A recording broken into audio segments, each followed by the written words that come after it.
అన్న అసలు మనం అండర్ గ్రౌండ్ కి రావడం ఏంటన్నా? అసలు ఏమైందన్న మన బంగారం లాంటి ఫ్రాంచైజ్ కి బుమ్రా కొట్టడం ఏంటన్నా?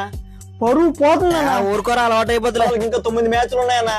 ఏం చేస్తారో ఏంటో. తెస్తున్నా తీసుకొస్తున్నా. అన్నా ఇక్కడ ఎవరు ఉన్నారన్నా? వాడుతున్నావు తెస్తున్నా నీకు 2 ప్లేట్ బర్గర్, అడుగు కేజీ చికెన్, అంతేకాదు తెస్తా. అన్నా రానే అన్నా, నువ్వా? నేనేరా నేనే. ఏం చెప్పమంటారు మామ నా పరిస్థితి?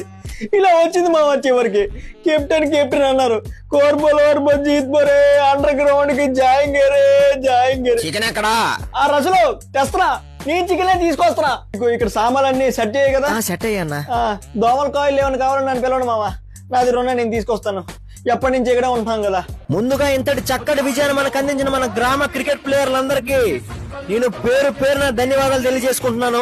ఇక నుంచి ప్రతి మ్యాచ్ లోని మన గ్రామానికి విజయం తెప్పించి మళ్ళీ మన గ్రామానికి పూర్వ వైభవం తీసుకొస్తానని చెప్పి మీ అందరికీ మాటిస్తున్నాను. సర్పంచ్ సాబ్ అంటే మాటలు చెప్పుకునేవాడు కాదు, చేతలు చేసేవాడు. మన గ్రామానికి విన్స్ తీసుకొచ్చాం, ప్లే ఆఫ్స్ తీసుకెళ్లాం, కొత్త ప్లేయర్స్ తీసుకొచ్చాం, కొత్త ఊపిరి తీసుకొచ్చాం. ఇంకా కప్పు ఒకటే బ్యాలెన్స్ ఉంది, అది ఈ సంవత్సరం ఎలాగైనా మన గ్రామానికి తీసుకొస్తానని చెప్పి సర్పంచ్ గా మీ అందరికీ మాటిస్తున్నాను.